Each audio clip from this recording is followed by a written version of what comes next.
You might be asking yourself why we have all this set up. We're about to settle a nice little debate. 9mm versus 300 Blackout. We're talking intermediate barriers like sheetrock, maybe some studs. We even have a car door. Top it all off, we even got some body armor. Sorry for you, Chief. But let's go ahead and settle this one once and for all.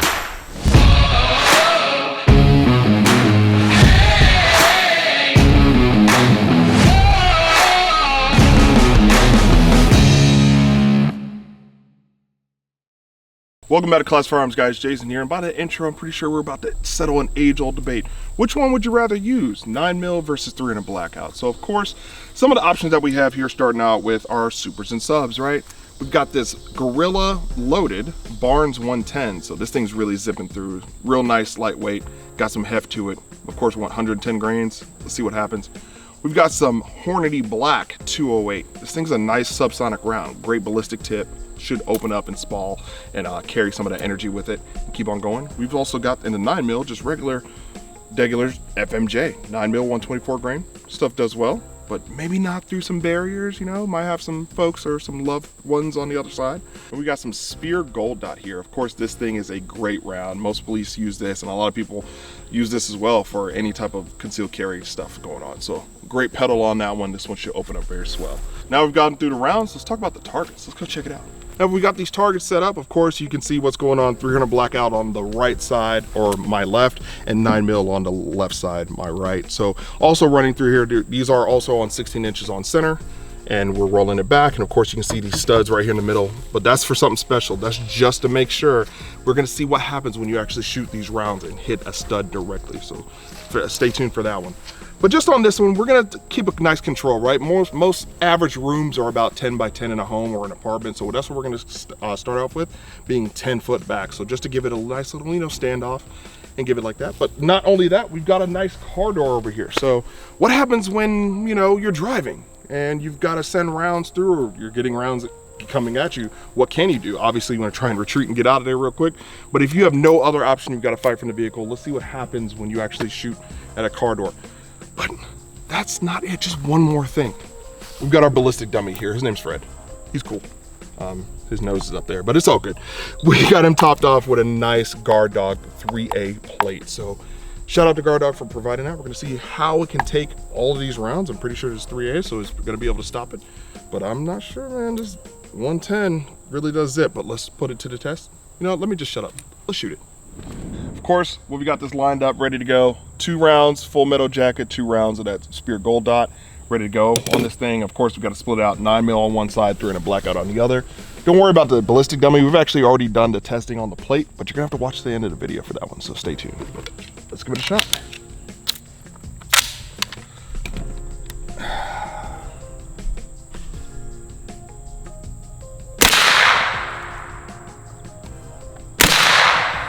All right, 2 up top. Let's go to the bottom. Ooh. All right, renders this thing safe, and let's go give it a look. Of course, you can see on the 9mm side, definitely stack these right there, so you can see 2 entrances on this one. On the back side of this one, you can see definitely 2 exit spots, or at least a wider hole. But on this one, it gets a little strange, right? Did it follow the path of least resistance? Because it looks like 1 here, but it could just be 1 really wide one. But I still feel that's just 1 hole. It's kind of strange. I don't know what happened. As we get to the 3rd one, of course, this being here, still entrance here, exit here on the back. And then once we get back here, there is a spot where we can see 1 hole coming through. I'm feeling around over here. I don't feel any more entrances anywhere, which is kind of strange. So that makes me think, I don't know, did they just fusion? I don't know what's going on with that. But let's go back to the Gold Dot, right? These 2 are spaced pretty nicely. Of course, you can see entrance here, exit there on the back. Same thing, it's sailing straight through. These Gold Dots are tearing up everything as they go through on the backside as well. Same thing with here, and I can see these entrances here on the Gold Dot, and then that goes straight in there. Of course, once we get this all the test done, we will have that spread out and done. But let's keep on going with 300 Blackout. All right, now we got that regular sheetrock done. We're gonna try and hit the stud and see if the stud will actually capture it again. We're only using 1 round this time of FMJ first, and then of course that Gold Dot right underneath. Let's give it a shot.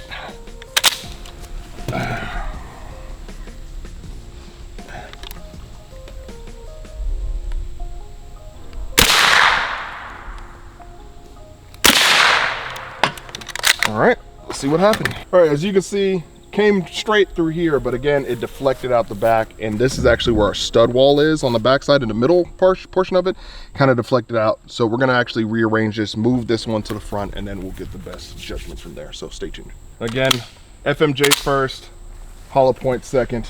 Gonna aim for the center, right where that screw is.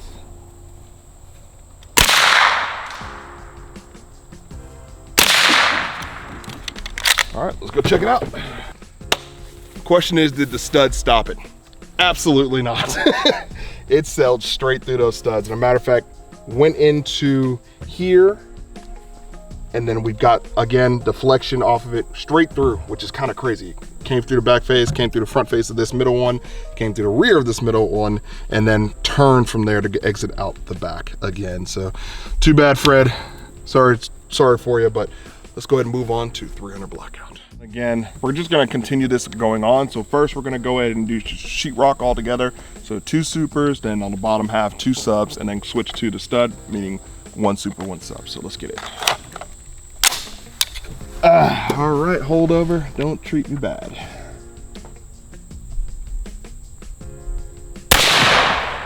Oh yeah.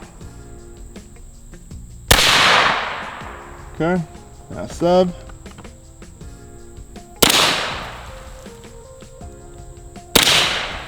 Okay, now to the stud.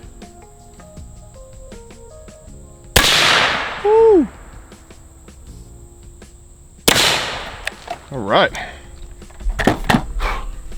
You can see, let's let the dust settle and go check the hits. As you can see, very surprising results here. Like we said, we got the 2 shots up top. For the 300 Blackout, those sailed straight through as we go through and see the barriers that I went through. Again, kind of came together here on the exit entrance here again, and then on the backside it just came together and blew completely out. Of course, you can see this right here. Again, entry on the 3rd one, the backside of the 3rd one, and then entry into Fred here. Of course, subs just kind of flew right on through. Again, clean entry, clean exits as we go, as you can see on all 3 of them. But what really surprised us on this one was definitely going through the intermediate barrier, meaning that stud. As you can see here, we've got the super on top and the sub on the bottom. Clean entry as we get through. As you can see on the back, this super just blew straight through. The sub tends to slow down a little bit. As we get to the second one, again right here, clean entry, even cleaner exit on the backside. But here's really where it gets crazy. Right here, super, and this is a sub tumbling. As you can see how big this projectile is going straight through. And then again, it blew completely out. This thing is absolutely crazy. Look at that. Tumbled. You can actually see the projectile still kind of intact right there. It's just hurtling through that sub. And of course, when we get back here, too bad for Fred. It's definitely in the gut, as you can see that one. Well guys, as this test really proved, perfect shot placement is actually what you need. Don't just rely on types of rounds. Of course, I know this is as controlled as we can get it. It's not a crazy lab per se, but this is a really cool thing for, you know, hey, 10 foot back, got some studs, got some sheetrock, let's see what actually happens. So this kind of mimics like a typical wall in a home or apartment. So that's pretty crazy. And again, guys, perfect shot placement, that's what it's gonna take. It doesn't matter if you're shooting supers, subs, full metal jackets, all of that jazz. So be careful with what you got. Have you ever thought about what happens if you actually got shot through a door?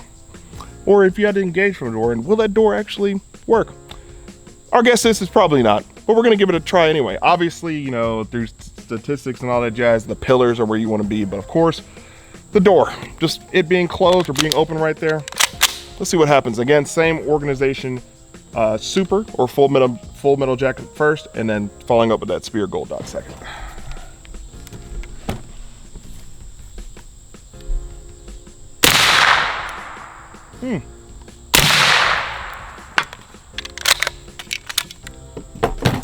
Let's go check the damage. As you can see right here, it sailed straight through. Fred can't talk anymore because the round actually hit him square in the kisser. But as you can see here, there's a little fragmented round right here.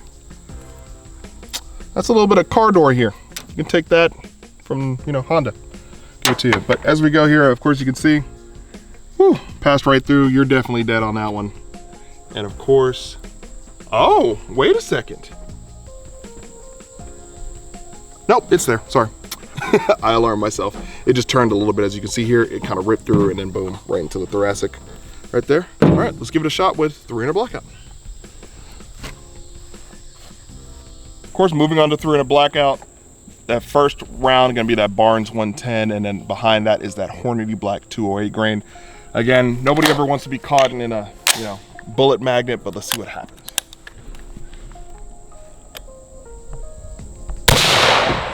Ooh. Yeah.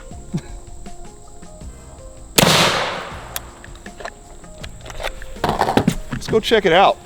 There's nothing like new car smell, but obviously we're not talking about this one. This Honda definitely took it, got the super up top. It hit so hard it actually cracked off and flaked off the paint. So there you go.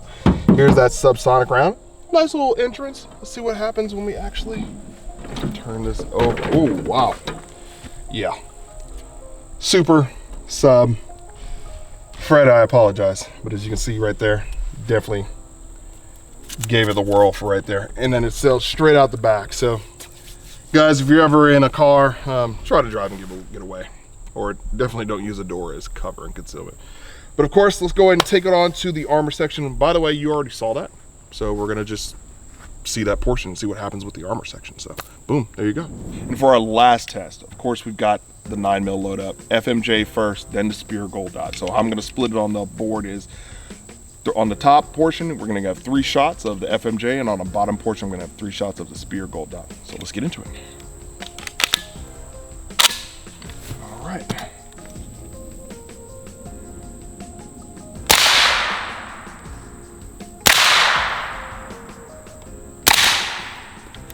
All right. Let's go and check it. Those FMJ hits. As you can see, we got 3 very well placed shots, I may say. 1, 2, and 3. We've got some nice back face deformation. Now we're not gonna take the plate off yet. We're gonna wait until we get that Spear Gold Dot in. But as you can see, there's a little bit of emotional damage on the back there. But I feel like we should definitely get those Gold Dots a nice little shot, and let's see what happens. All right, let's get into this one, Gold Dot.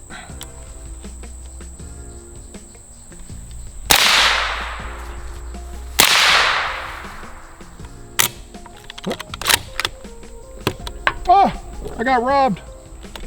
It's okay.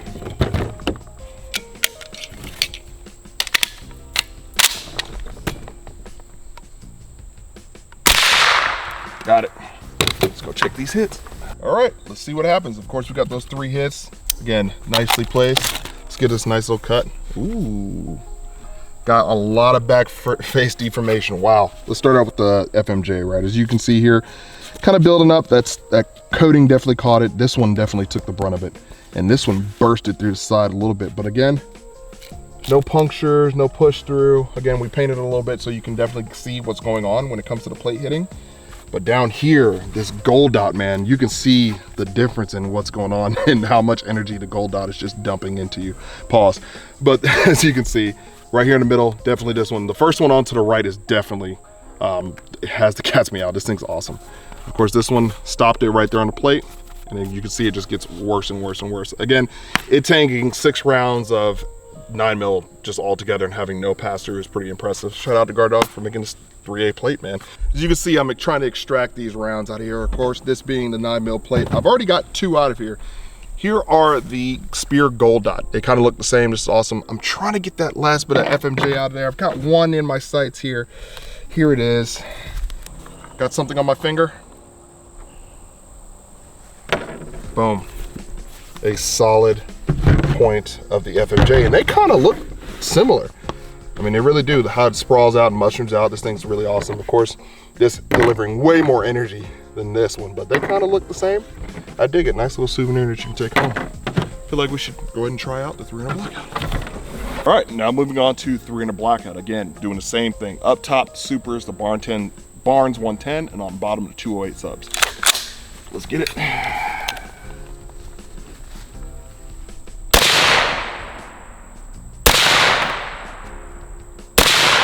All right, moving on to the subs.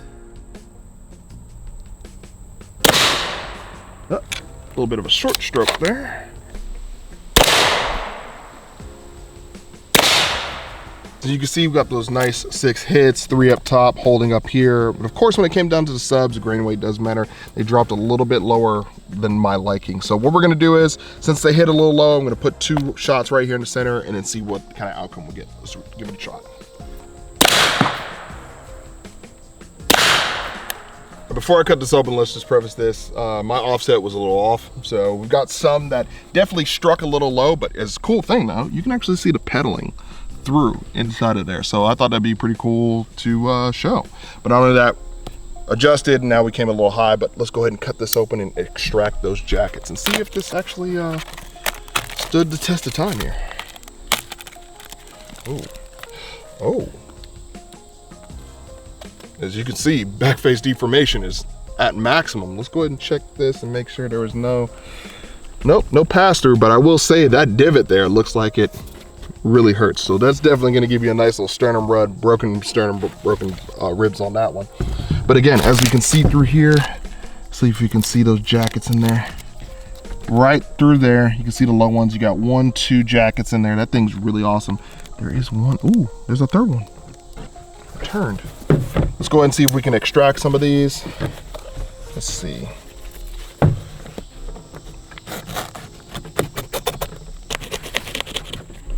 Trying to get any one of those jackets to come. It has like fused all around it. Whew.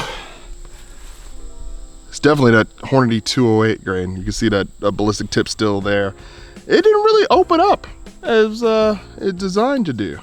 It just kind of morphed into its own little, nice little unique thing going on. It's like a lowercase j. But as you can see here, let's see if we can dig out another one of these, maybe another FM. Oh, it's right next to it. It's right next to it. There we go. This one looks definitely like a Barnes 110. This thing's just all energy dumped. This thing just really gave it right there. Whew. Looks pretty cool. As you can see, 208 grain. This one definitely feels lighter. Nice 110 grain. You can see how it's like cutting up and doing all that jazz. This one did not open. I'm very surprised about this, but further digress.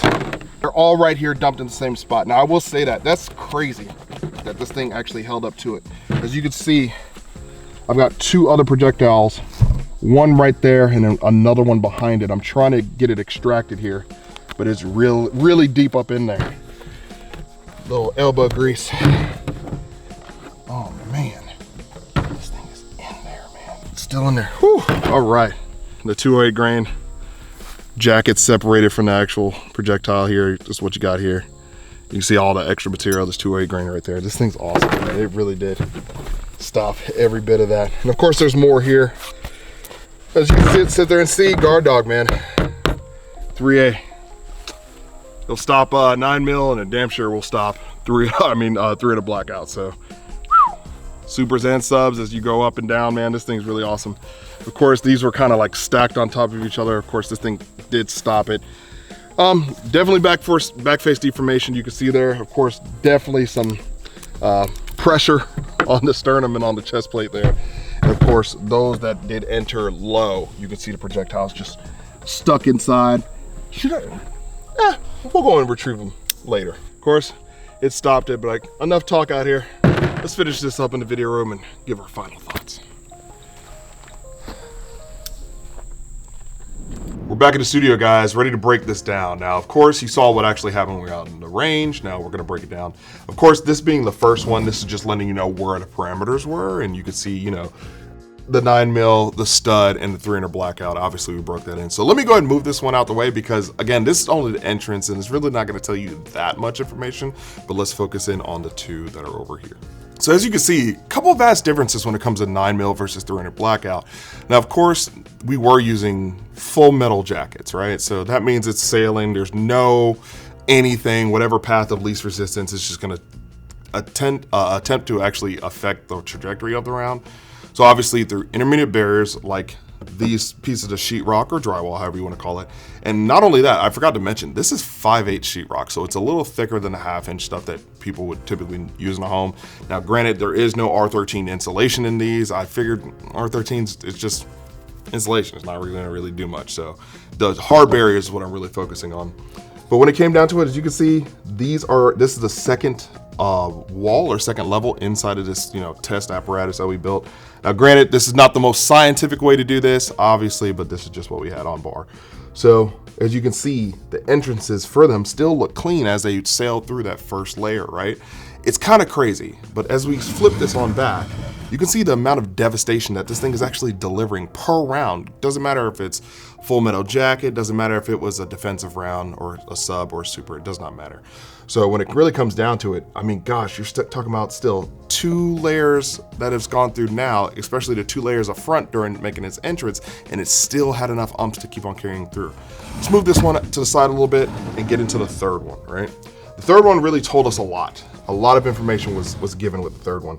As you can see, the rounds kind of look, even if I can flip this one around, here's the exit of the second wall, here's the entrance to the third wall. We've got kind of crazy patterns going.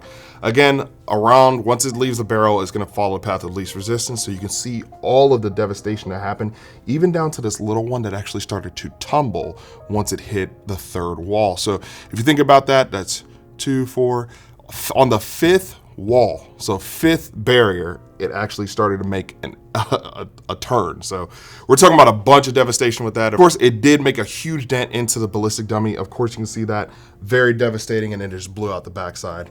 Pause, as you can see.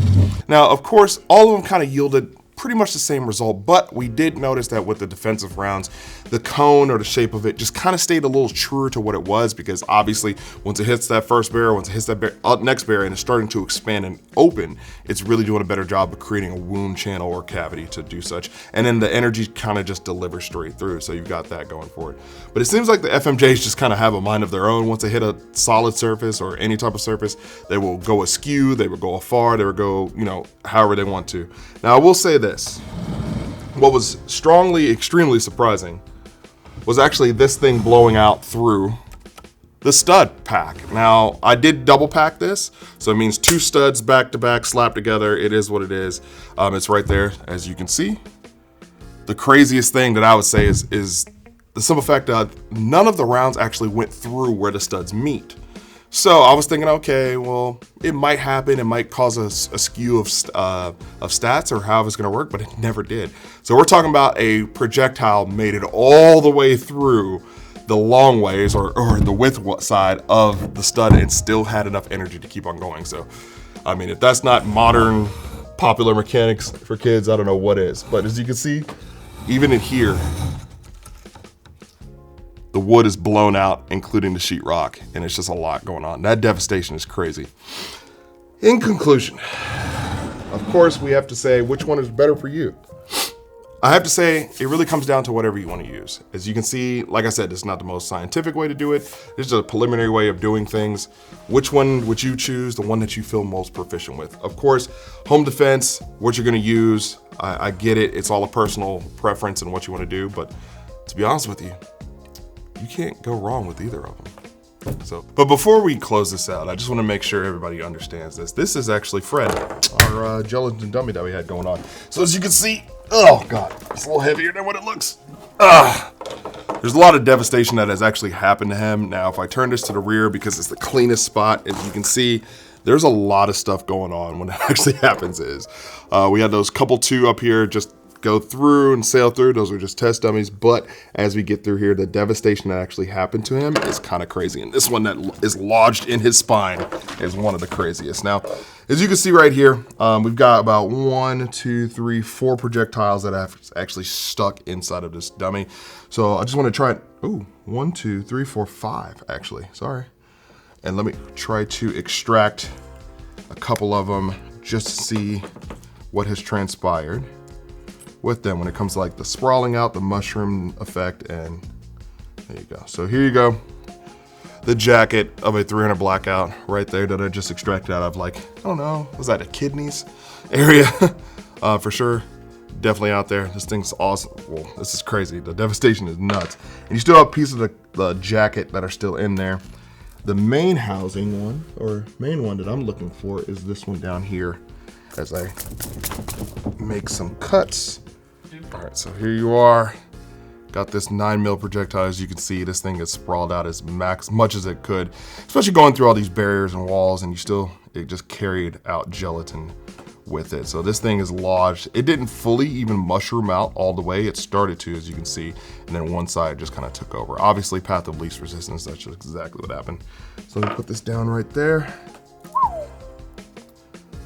This one really didn't even expand all that crazy. Now, there's a lot of surface area to this. As you can see, it didn't break off, and the jacket did not separate from the actual projectile, but as you can see, it really did do a lot of damage. You can see that fast twist rifling that's left on the projectile as well, so that's pretty cool. But this thing really did lodge itself right there in the middle of the spine, and there you go. We got 2 more. One is a little bit front of it, so I'm gonna have to go through the front side to extract it. This one, I would say, had the best expansion out of the whole lot, to be honest with you. As you can see, it really did spiral open. It did exactly what it needed to do, penetrate deep and deliver the energy that it needed to do. This thing's really awesome, man. As you can see, 300 Blackout, definitely carried through, still got a little bit of that, I guess, rubberized tip that's now cauterized and blended all together with carbon and everything, and looks pretty cool.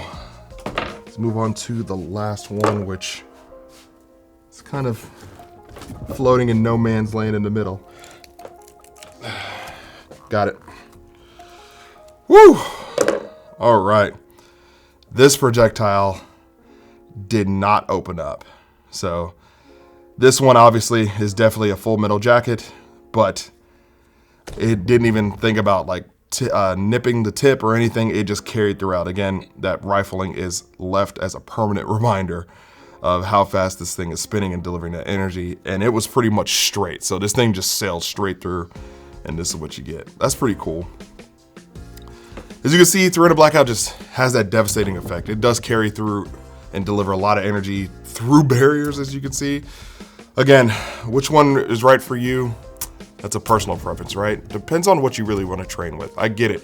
300 Blackout's quiet, but you have the possibility of over penetration when using subs. So there you go. 9mm is prevalent, it's everywhere. But as you can see, the wrong 9mm will have you in a world of trouble. Even the proper 9mm, as you can see, we still sat here and shot defensive rounds that still carried throughout a whole bunch of stuff and ended up in the dummy. So there is that. What it really comes down to, guys, pick your poison. It's up to you. Also train, because you are accountable for each round that you have, and that's the most important thing. So obviously, when a bump in the night happens, I pray that it never happens to anybody, but if it does happen, you just have to make a conscious decision to make sure that you've got everything that you need to take care of. You know, keep the fundamentals of firearms marksmanship in there. Know your target and what's beyond it, and that's really what it comes down to. But again, pick your poison. It's up to you. But guys, let us know if you like this test. Do we need to do another one? Maybe, you know what? I feel like we should blow something up. John, what do you say? Yes. Always good time to blow something up. But guys, we appreciate your business. God bless, and we'll see you guys later.